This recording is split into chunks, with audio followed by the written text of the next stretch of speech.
अगर आप एक्सेल के यूज़र हो और आज भी आप पुराने एक्सेल का फॉर्मूलास लिखने के स्टाइल को अगर अपना रहे हो, तो ये वक्त आ गया उसको बदलने का। जैसे मैंने यहाँ पे लिखा है कि replace old style of writing formulas in Excel with smart and robust advance formulas in Excel. इससे क्या होगा, आपका डाटा जो फॉर्मूलास आप यूज़ कर रहे हो उसमें जो डाटा है वो डाटा सेफ रहेगा और रोबस्ट रहेगा, और सिंगल डाटा एक सेल के ऊपर आपका सारा काम होगा।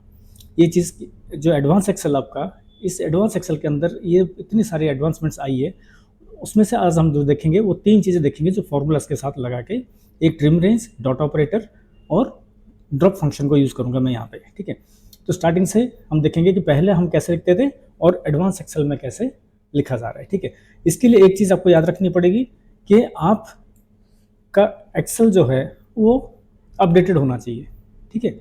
चलिए स्टार्ट करते हैं। स्टार्ट करने से पहले मेरा आप सबसे विनती है, सब्सक्राइब ज़रूर करिए और लाइक भी ज़रूर करिए, क्योंकि मैं धीरे धीरे वीडियोस बना रहा हूँ। हाँ, जो जितना भी एडवांस फार्मूला से जो भी चेंजेस आई हुई है, जो भी अपडेट्स आई हुई है एडवांस एक्सेल के अंदर, अपडेटेड एक्सेल के अंदर, वो मैं ट्राई कर रहा हूँ एक एक चीज़ को कवर करके धीरे धीरे उसको आपके पास पहुँचाऊँगी, ठीक है। चलते हैं, स्टार्ट करते हैं। यहाँ पे जब हम पहली बार लिखते थे, जब जो हमारा ओल्ड स्कूल एक्सेल या ओल्ड एक्सेल फार्मूला राइटिंग का स्टाइल जो था वो क्या था, इक्वल देते थे, इक्वल देके इन स्टॉक जो था वो, उसके बाद मल्टीप्लाई का साइन, फिर ये देके एंटर करते थे, एक फार्मूला बन गया। उसके बाद इसको हम ड्रैग करके जहाँ तक हमें चाहिए, अभी तो ठीक है यहाँ 10 तक है, 10 तक आ गया। उसके बाद क्या हुआ, 12 से लेके 20 तक जब कोई आइटम्स आ जाएगा, उसका रेट्स जुड़ जाएगा, तो वहाँ पे ऑटोमेटिक वो फॉर्मूलास डालता जाएगा, हमें दोबारा करना नहीं। अगर हमने यहीं तक किया, अगर हमने सेलेक्ट किया, ये अगर नहीं किया हुआ है, तो हम क्या करते थे, लिखने के बाद यहाँ से फिर हम नीचे ड्रैग करते थे। अब इसमें दो प्रॉब्लम है, देखो इसमें क्या चीज़ है, इसमें क्या कमियाँ थी। देखो, अगर मान के चलो गलती से किसी का हाथ यहाँ लग गया और यहाँ पे ये एंटर हो गया, आपको पता नहीं, आपके नॉलेज में नहीं है, आपको तो लग रहा है कि आपने फॉर्मूला सारा ठीक किया हुआ है, यहाँ बदल चुका है, आपको नहीं पता, ये तो छोटा डाटा यहाँ दिख गया। अगर बड़े डाटा में अगर नीचे कहीं अगर ऐसा हुआ है, तो आपका कैलकुलेशन सारा गलत चला जाएगा। दूसरी बात है, जो एडिशनल कॉलम्स में, एडिशनल सेल्स में हमने जो फॉर्मूला लिखा है, वो फॉर्मूला या तो जीरो दिखाएगा, या मैं जैसे कस्टम यहाँ पे कर रखा हूँ उसके हिसाब से दिखाएगा। अगर मैं जनरल कर रहा हूँ तो आपको जीरो दिखेगा, नॉर्मली यही दिखता है। जब हम एक्स्ट्रा सेल्स के ऊपर फॉर्मूलाज को हम ड्रैग करते हैं तो वो जीरो दिखाते हैं, ये ठीक नहीं लगता, मतलब एक प्रोफेशनल ये नहीं लगता, ठीक है। तो अब देखेंगे एडवांस एक्सेल के अंदर इन चीज़ों को कैसे हम कंट्रोल करेंगे और किस तरह से कंट्रोल करेंगे, ठीक है। इसको हम डिलीट कर रहा हूँ।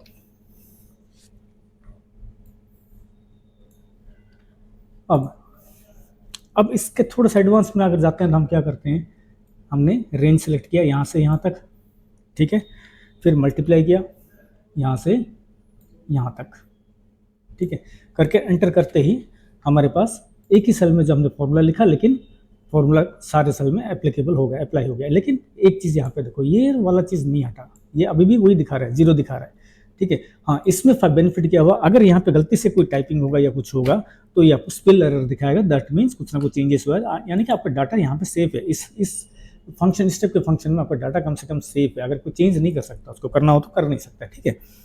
ये हुआ। अब लेकिन इसको हटाना है, अब इसको हटाने के लिए हम एक फंक्शन देखेंगे जो यहाँ पे एडवांस ये में आता है, वो उसको कहते हैं ट्रिम फंक्शन, ठीक है। ट्रिम फंक्शन को हम यूज़ करेंगे। ट्रिम फंक्शन को यूज़ करने का तरीका क्या है, इक्वल टू ट्रिम रेंज आप लिखोगे, ठीक है। ट्रिम रेंज, रेंज कौन सा हमारा, यहाँ से लेके यहाँ तक, ठीक है। मल्टीप्लाई, इसको बंद करो, ट्रिम रेंज ये बंद हुआ, देन मल्टीप्लाई, फिर ट्रिम रेंज, फिर ट्रिम रेंज हमारा यूनिट प्राइस का कॉल सेल है, ठीक है, जो रेंज है जहाँ से हम सेलेक्ट किया है, ठीक है। इसको मैं यहाँ बंद कर रहा हूँ। अब इसको बंद करने के बाद क्या होगा, देखो इसको एंटर मैं करता हूँ, तो इसका एडवांटेज क्या है, इसका एडवांटेज क्या हुआ, ट्रिम मतलब कि ट्रिम कर रहा है, जो यहाँ से नीचे का जो खाली एरिया था उसको वो ट्रिम कर दिया। ट्रिम करके यहाँ पे ना जीरो दिखा रहा है, ना कोई कस्टम सिंबल दिखा रहा है, कुछ नहीं दिखा रहा है। जैसे यहाँ पे आप डाटा एंट्री करोगे तो ऑटोमेटिकली वहाँ पे एंट्री स्टार्ट हो जाएगा, ठीक है। ये यहाँ तक ठीक है, ठीक है। अब इसमें लेकिन यहाँ पे क्या हो रहा है, हमें क्या लगाना पड़ा, दो बार ट्रिम रेंज को हमें यूज़ करना पड़ा, ठीक है ना। एक बार इस कॉलम के लिए और एक बार इस रेंज के लिए, not column, this is the range, यहाँ से यहाँ तक लिया था मैंने और यहाँ से यहाँ तक लिया था, तो ये दो रेंज में मुझे दो बार ट्रिम रेंज को यूज़ करना पड़ा। अब इसका एडवांस देखो, इसका एडवांस क्या है, मैंने ट्रिम रेंज को हटा दूंगा यहाँ से, ठीक है। मैं ट्रिम रेंज को हटा रहा हूँ और यहाँ से भी हटा रहा हूँ, दो जगह से, ठीक है। यहाँ से इसको हटा दिया और यहाँ से इसको हटा। अब मैं यहाँ पे इंट्रोड्यूस करूँगा dot operator. Dot operator trim range का ही काम करेगा। अब डॉट ऑपरेटर में क्या होता है, दो चीज़ें होती है डॉट ऑपरेटर में, एक ट्रेलिंग साइड में डॉट होता है, एक लीडिंग साइड में होता है। ठीक है, लीडिंग साइड यानी कि ऊपर से जो खाली होगा सेल्स वो उसको हटाएगा, खाली सेल्स, उसमें टेक्स्ट या नंबर कुछ भी नहीं होना चाहिए, खाली होना चाहिए, ब्लैंक होना चाहिए, जैसे यहाँ पे ब्लैंक है वैसा। ये ट्रेलिंग कहेंगे, क्योंकि यहाँ इसके बाद हमारा डाटा नहीं है तो ये ट्रेलिंग में आएगा। तो ट्रेलिंग क्या होता है, ट्रेलिंग सेकंड रेंज, ये जो रेंज हमने लिया है सेकंड पे यहाँ पे एक डॉट आपने लगानी है, और उसी तरह इधर भी यूनिट प्राइस वाले रेंज में भी आपने डॉट एक लगाना है। आप देखोगे इसको लगाने के बाद अगर मैं एंटर करता हूँ तो क्या होगा, सेम आंसर आ रही है आपको। ठीक है, ट्रिम रेंज लगानी, लेकिन खाली डॉट से सारा कुछ हट गया। अगर मैं यहाँ पे कोई चेंजेस कर रहा हूँ तो भी वो चेंजेस लागू है, और जैसे नीचे आप ऐड करते जाओगे वो ऐड होता जाएगा। सो ये ट्रिम रेंज से भी और क्या कहते हैं, कम टाइम पे, ठीक है, कम चीज़ों को लेके दो बार ट्रिम रेंज हमने लिखा था, दो ब्रैकेट लिखा था, वो कुछ नहीं लगाया, सिर्फ दो डॉट्स लगा दिया हमने, तो ये हो गया। यहाँ तक तो ठीक है।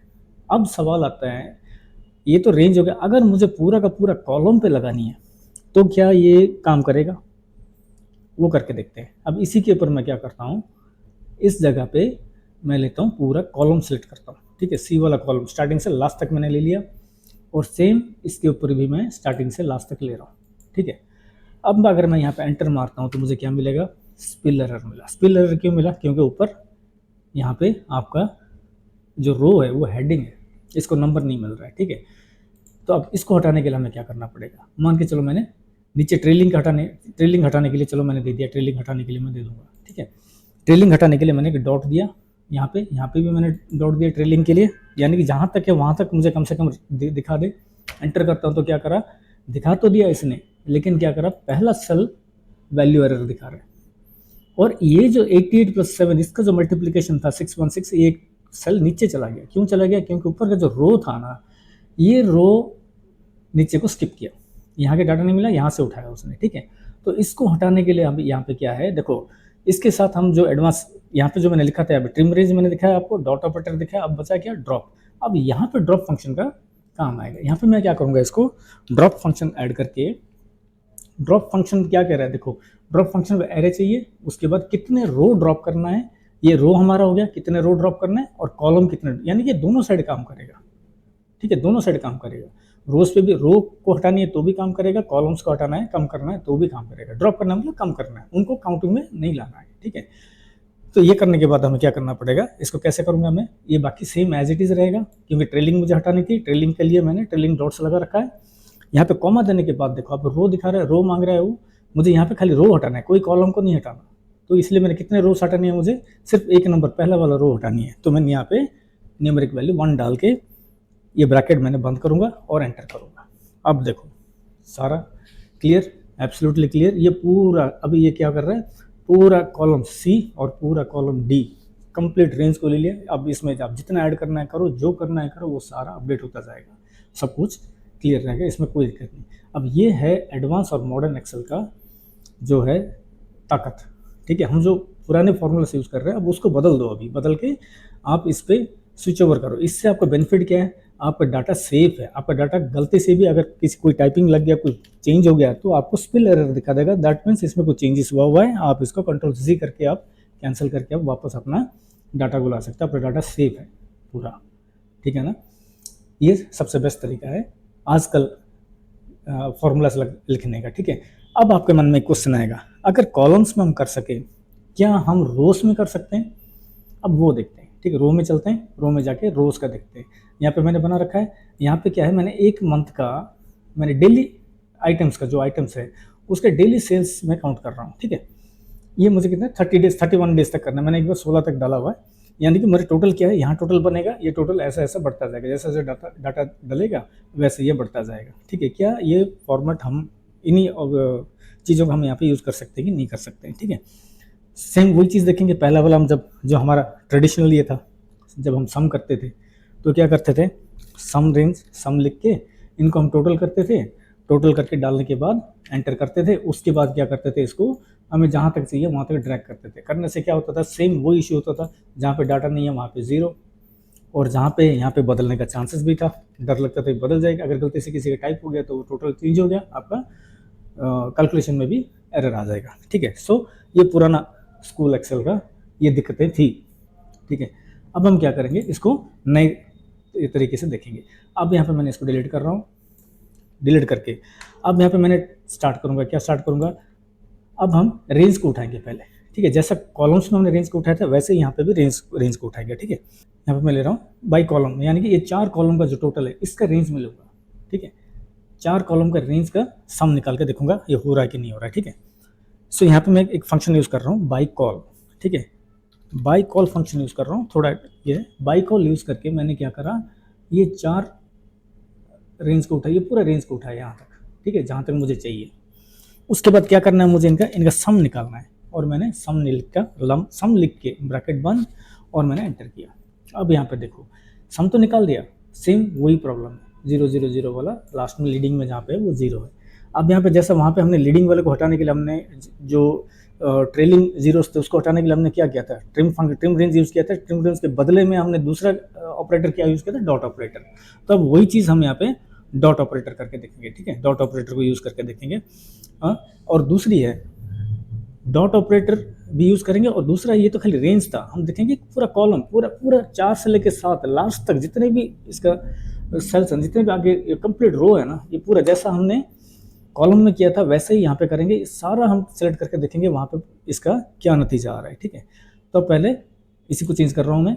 यहाँ पे क्या करा मैंने, ये हटा दिया, इसको हटा के मैंने ले लिया 4 से 7 तक सारे कॉलम, सारे रोस ले लिया मैंने, एंटर। अब यहाँ पे क्या आया देखो, स्पिल एरर है। स्पिल एरर क्यों आया, स्पिल एरर क्योंकि इस 4 से लेकर 7 के अंदर हमारे ए वाला रेंज खाली है। ठीक है, ए वाला कॉलम खाली है, और बी में हमारा टेक्स्ट भरा हुआ है। यहाँ पे कोई नंबर कुछ नहीं है, टेक्स्ट भरा हुआ है। ये 2 का उसको मिला नहीं, ना मिलने से क्या हुआ, वो स्पिल एरर दिया। अब स्पिल एरर देने के बाद जैसा हमने लास्ट टाइम किया था इसके प्रीवियस वाले में, यहाँ पे अब मैं क्या करूँगा, यहाँ पे मैं ट्राई करूँगा डॉट ऑपरेटर लगाने का। ठीक है, ट्रेलिंग आगे का हटाने के लिए। ठीक है, मैंने यहाँ पे डॉट ऑपरेटर लगाया। डॉट ऑपरेटर लगा के मैंने सम को कैलकुलेट, सम को रखा, सम को चेंज नहीं कर रहा हूँ क्योंकि सम मेरा फंक्शन है, उसको निकालना है, एंटर कर रहा हूँ। अब देखो एंटर करने से क्या हुआ, यहाँ पे क्या आया और यहाँ पे क्या आया, ये क्या करा, 2 0 दिया और इसका टोटल यहाँ पे लाया, इसका टोटल यहाँ पे लाया, इसका टोटल यहाँ पे और इसका टोटल यहाँ पे। ये 2 0 किस लिए है, किसका है, सेम वही है, पहला ए वाला खाली है और बी वाला में टेक्स्ट है। ठीक है, अब इसमें क्या करेंगे, ए वाला खाली को हटाने के लिए यहाँ हमने ट्रेलिंग लगाया था, अब ये लीडिंग है, ए वाला जो कॉलम है ये लीडिंग एरिया है। ठीक है, लीडिंग रो है, लीडिंग कॉलम है। तो इसको हटाने के लिए मैं क्या करूँगा, यहाँ पे डॉट ऑपरेटर लगाऊंगा ताकि मेरा लीडिंग ए भी खाली हो जाए। ठीक है, अब एंटर करके देख रहा हूँ, एंटर करने से क्या हुआ देखो, एक 0 कम हो गया, एक पीछे हट गया। अब कौन सा रह गया, फाइनली बी कॉलम रह गया। बी कॉलम को अगर हम क्लियर कर दें तो हमारा ये इधर आ जाएगा, बाकी सारा हमारा सेट हो जाएगा। पूरा का पूरा सारे 4 से लेकर 7 तक, ये 4 से लेकर 7 तक सारे रोज हमारा सही फॉर्मूला के हिसाब से काम करेगा। तो इसके लिए अभी क्या है, यहाँ पे देखो, यहाँ पे क्या हम यूज़ करेंगे, वही ड्रॉप फंक्शन को फिर यूज़ करेंगे। ठीक है, ड्रॉप फंक्शन में मैंने आपको बताया था दोनों चीज़ें, एक में रो भी ड्रॉप कर सकते हैं और कॉलम भी ड्रॉप कर सकते हैं। यहाँ पे हम कॉलम को ड्रॉप करेंगे। ठीक है, अब मैं यहाँ पे जाके ड्रॉप फंक्शन लिख रहा हूँ, ड्रॉप फंक्शन। अब ये मेरा यहाँ से क्या होगा, सम तक ये मेरा आ गया। ठीक है, यहाँ पे मैं कॉमा करने के बाद देखो ये रो हाईलाइट कर रहा है। ठीक है, अब मुझे रो कम नहीं करना, मुझे रोज को कम नहीं करना, मुझे क्या कम करना है, कॉलम को कम करना है। जब रोज को कम नहीं करना है मैं क्या करूँगा, खाली ब्रैकेट डाल दूंगा, कॉमा डाल दूंगा। कॉमा डालने के बाद क्या हुआ, रो मेरा नल है, रो मैंने कोई नहीं हटा रहा हूँ। अब कॉलम्स हाईलाइट कर रहे हैं, कॉलम्स में मुझे क्या चाहिए, मुझे एक ही कॉलम चाहिए बस। मैंने एक कॉलम यहाँ पे लिखूंगा, एक कॉलम लिख के ड्रॉप फंक्शन को क्लोज करूँगा। ठीक, क्लोज करने के बाद एंटर। अब देखो सारा सेट हो गया। सो ये कितना एडवांस फंक्शन है, देखो कितना एडवांस सिस्टम है कि यही चीज़ करने के लिए आपको अगर ओल्ड स्कूल फॉर्मूलास यूज़ करना पड़ता था तो कितनी मेहनत करनी पड़ती थी। अब ये छोटी छोटी चीज़ें हैं, ये तीन ऐसा फंक्शन है, डॉट ऑपरेटर और ड्रॉप ऑपरेटर और ट्रिम रेंज, इतना एडवांस फंक्शन है, ये आपको बहुत सारा काम हल्का कर देता है और एक एडवांस लेवल पे ये काम करता है। अब यहाँ पे आप अगर डाटा डालोगे, 5th डे का अगर कोई टोटल आप डाल रहे हो तो डेफिनेटली वो भी कैलकुलेट हो जाएगा अपने आप। देखो नीचे कैलकुलेट हो रहा है, साथ साथ ही डायनेमिक वे में कैलकुलेट हो रहा है, सारा कुछ जो भी हो रहा है डायनेमिक वे में हो रहा है। अगर यहाँ पे कोई गलती से भी टाइप हो गया तो स्पेल एरर दिखाएगा, दैट मीन्स ये सेफ भी है, रोबस्ट भी है। ठीक है, सो जुड़े रहिए, इस तरह के और वीडियोस और बनेगा। और जाने से पहले मेरा आप सबसे एक रिक्वेस्ट है, व्यूज़ तो मिल रहे हैं, सब्सक्राइबर्स नहीं मिल रहे हैं, प्लीज़ मेरी रिक्वेस्ट है आपसे सब्सक्राइब ज़रूर कर लीजिए, इससे मुझे थोड़ा हौसला होगा, हौसला मिलेगा। ठीक है, थैंक यू फॉर वॉचिंग।